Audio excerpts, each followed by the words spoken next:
Join me as I turn this into this. My DIY rubber stamp making. Hello craft friends, welcome to Social Crafts. I'm Casey Lum and I'm so happy you are here. Say hello to the baby girl too. She's getting bigger every day and I'm just so happy you're here. We are gonna make rubber stamps today. I am here to teach you how to create and carve your own rubber stamps, whatever picture you wanna create, into these little guys here. So here's some that I've done, a cactus and a tree here. And you can do so much with building your own rubber stamps, you know, like you can create cards. I make greeting cards out of them. You can even use fabric paint and make these tea towels. It's really unlimited what you can do when you carve your own rubber stamp. You can make things that, you know, logos or things that you just want to be able to stamp on over and over onto greeting cards, anything like that. And that's what I'm going to teach you today. It's really a fun process, very easy and kind of therapeutic. So before we get started, I love to show you the craft and fast forward in case you don't want to watch the whole tutorial. Let's show you right now how to do this craft and fast forward.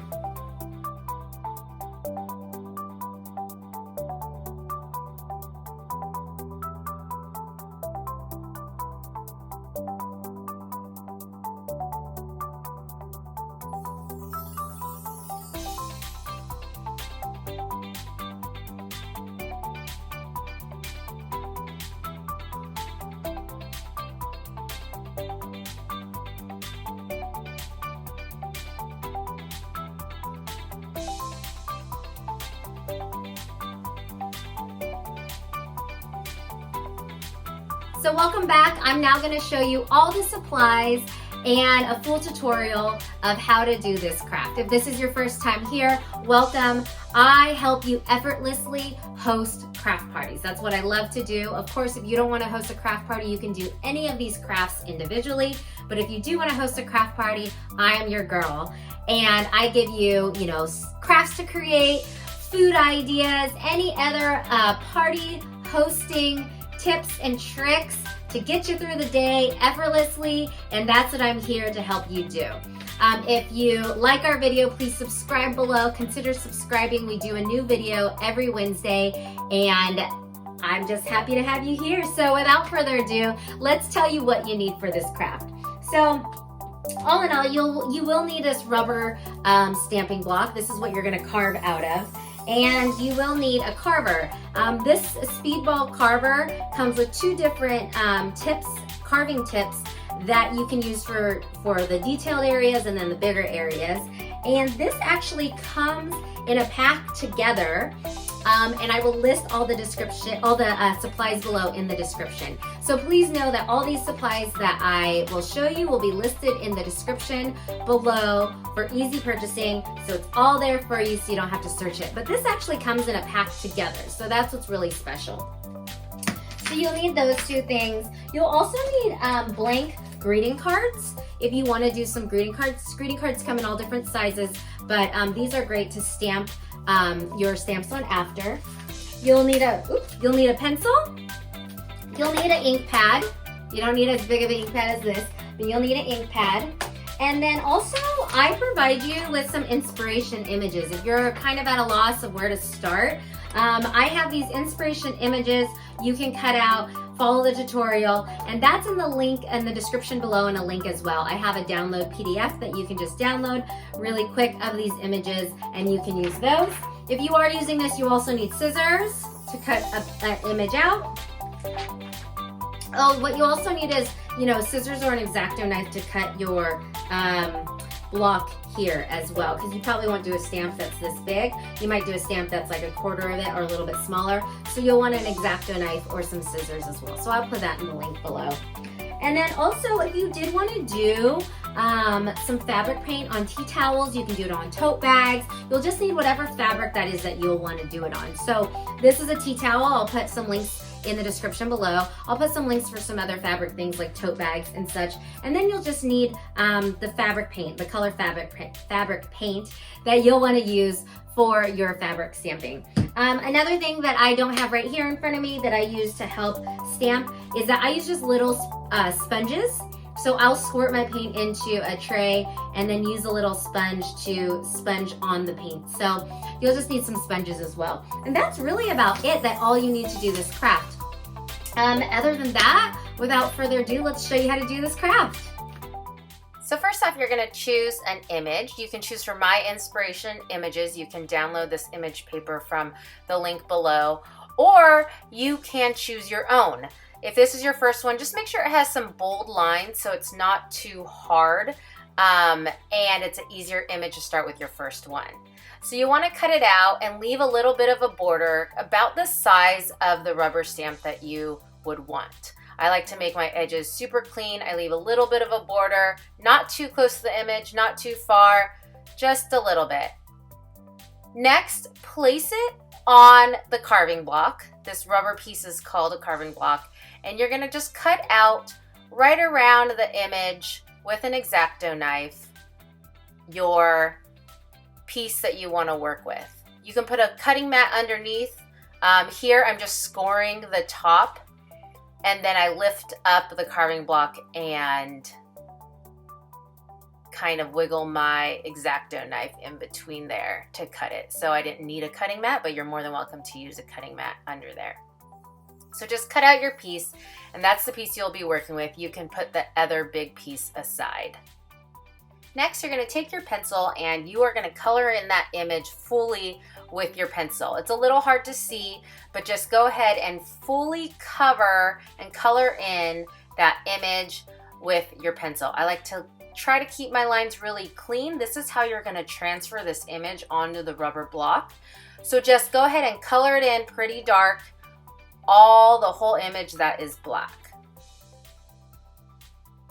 Once you're done with that, you're gonna flip over the image, put it onto the rubber carving block, hold it down with one hand, and use the back of your nail with the other hand, making small stroke motions.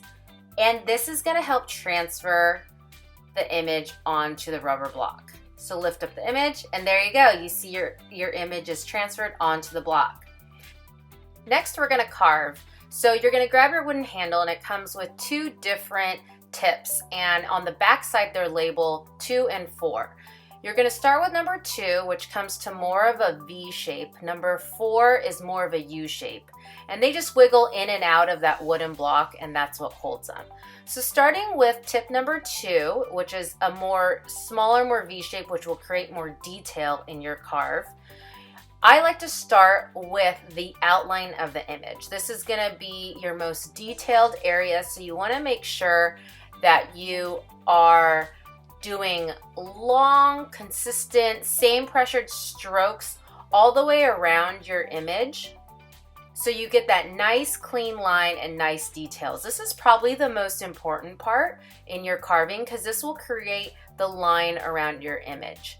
You can see here that I'm moving the block around, not really my tool. My tool, I'm continuously pushing forward in straight lines and moving the actual rubber piece around instead of having to move my arm around. It helps me keep control of my lines and the pressure that I'm putting on the block.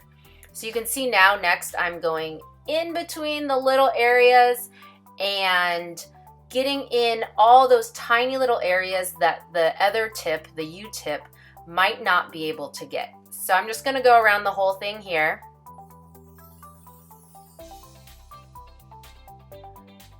For the parts that are curved, you can see I'm moving the block around, trying to kind of hold the wooden handle steady, and instead more moving the block again. That helped to create a more consistent curved line, and then getting in these really small detailed areas to get all of that other part out. So you're just gonna continue doing that. Next, you're gonna switch tips. Once you feel like you've gotten to most of the detailed parts down, we switch tips. Be careful, those tips are very sharp at the end, so just wiggle them out slowly. And we're gonna continue taking off the negative space. Negative space is the space that is not your image. We wanna take that off so that doesn't end up stamping on the paper. So I go down about halfway. I tend to carve down my block about halfway down the block, leaving the image alone and flat and still at its full, full raised, I guess that's what you would say. But I would just carve the rest down and until you feel like you've gotten most of it carved off. Next, we're gonna do a test. So get a blank piece of scratch paper and go ahead and stamp your carving block, the one you just did, onto the paper.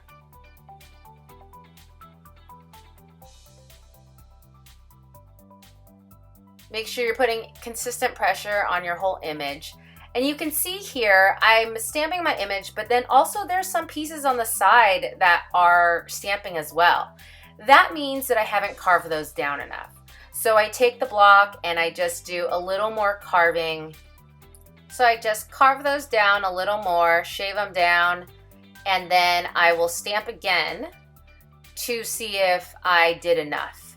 And I just continue this until I'm happy with my image. So I'm carving off. You can kind of see too that it's black on the outside parts where it's stamped. So that makes it easy to know where to carve off more of the rubber.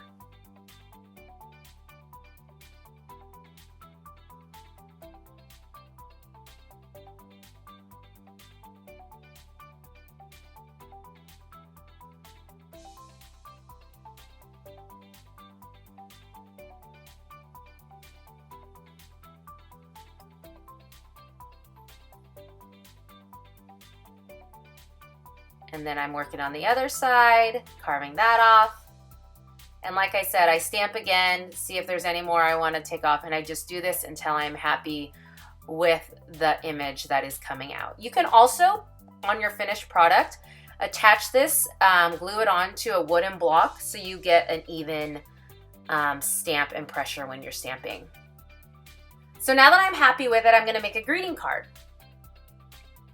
I'm stamping it just like I did on the scratch piece, only this time I know I'm super happy with my image. So this is more of my final product.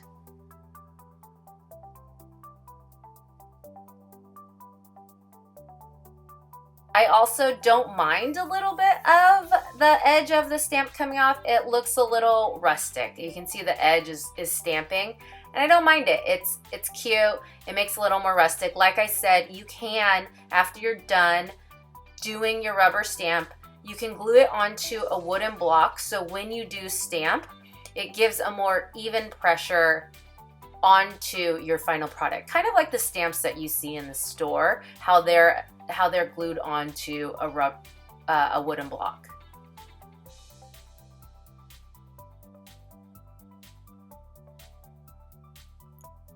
So these are some of the other ones that me and my family have done. My family did some for my wedding shower, so that was really fun. And they're so cute, right? So next I'm going to show you fabric stamping, pretty much the same as stamping onto paper, just using fabric paint.